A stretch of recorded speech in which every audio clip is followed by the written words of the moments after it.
Hi ಎಲ್ರಿಗೂ. ನಮ್ಮ ಮನೆ ಹತ್ರ ನಿನ್ನೆ ಎಲ್ಲ ಸಿಕ್ಕಾಪಟ್ಟೆ ಮಳೆ ಆದ್ರಿಂದ ತುಂಬಾ ನೀರು ತುಂಬಿಕೊಂಡಿತ್ತು. ಎಷ್ಟು ಮಳೆ ಅಂದರೆ ನೀರು ಹೋಗಲಿಕ್ಕೆ ಜಾಗ ಸಾಕಾಗದೆ ಮೋರಿಗಿಂತ ಮೇಲೆ ರೋಡ್ ಮೇಲೆಲ್ಲ ನೀರು ಹರಿಲಿಕ್ಕೆ ಸ್ಟಾರ್ಟ್ ಆಯಿತು, ಅಷ್ಟು ಮಳೆ. ಹಾಗೆ ಅಡಿಕೆ ಕಟ್ಟಿ ತುಂಬ ಎಲ್ಲ ನೀರು ತುಂಬಿಕೊಂಡಿತ್ತು. ಹಾಗೆ ಪಪ್ಪ ಅದನ್ನೆಲ್ಲ ಸರಿ ಮಾಡಿಕೊಟ್ರು. ನೀರು ಎಷ್ಟು ತುಂಬಿತ್ತಂದರೆ ಸಿಕ್ಕಾಪಟ್ಟೆ ಮಳೆ ಬಂದಿತ್ತು ರಾತ್ರಿ. ಇವಾಗಲೂ ಕೂಡ ಮಳೆ ಬರ್ತಾನೆ ಇದೆ. ನಮ್ಮ ಕಡೆ ಎಲ್ಲ ಸ್ಕೂಲ್ಗೆಲ್ಲ ರಜೆ ಕೊಟ್ಟಿದ್ದರು. ಹಾಗೆ ನನ್ನ ಪಪ್ಪನ ಸ್ವಲ್ಪ ಹಾಸ್ಪಿಟ್ಲಿಗೆ ಕರ್ಕೊಂಡು ಹೋಗಬೇಕಿತ್ತು. ಹಾಗೆ ಕುಂದಾಪುರಕ್ಕೆ ಹೊರಟ್ವಿ. ನನ್ನ ಮಗ ಕೊಡೆನ ಹಾಳು ಮಾಡ್ಕೊಂಡಿದ್ದ.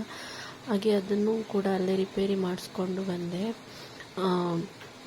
ನಾವು ಡಾಕ್ಟ್ರಲ್ಲಿ ಹೋಗಿ ಮೆಡಿಸಿನ್ ಎಲ್ಲ ಬರ್ಕೊಟ್ಟಿದ್ರು, ಅದನ್ನೆಲ್ಲ ತೊಗೊಂಡು ಬಂದ್ವಿ. ಬರ್ತಾ ಸ್ವಲ್ಪ ಬೇರೆ ಕೆಲಸ ಎಲ್ಲ ಇತ್ತು, ಅದನ್ನೆಲ್ಲ ಮುಗಿಸ್ಕೊಂಡು ಬಸ್ ಸ್ಟ್ಯಾಂಡಿಗೆ ಬಂದ್ವಿ. ಹಾಗೆ ನಮ್ಮ ಬಸ್ ಸ್ವಲ್ಪ ಲೇಟ್ ಇತ್ತು, ಸ್ವಲ್ಪ ಹೊತ್ತು ವೆಯ್ಟ್ ಮಾಡಿದ್ವಿ. ಹಾಗೆ ವೆಯ್ಟ್ ಮಾಡ್ತಾ ಮಾಡ್ತಾ ನಮ್ಮ ಬಸ್ಸು ಬಂತು. ಹಾಗೆ ಬಸ್ ಹತ್ಕೊಂಡು ಮನೆ ಬಂದ್ವಿ. ಇದಾಗಿತ್ತು ನನ್ನ ಪುಟ್ಟ ಮಿನಿ ಬ್ಲಾಗ್. ನೆಕ್ಸ್ಟ್ ಮಿನಿ ಬ್ಲಾಗಲ್ಲಿ ಸಿಗ್ತೀನಿ. ಬಾಯ್.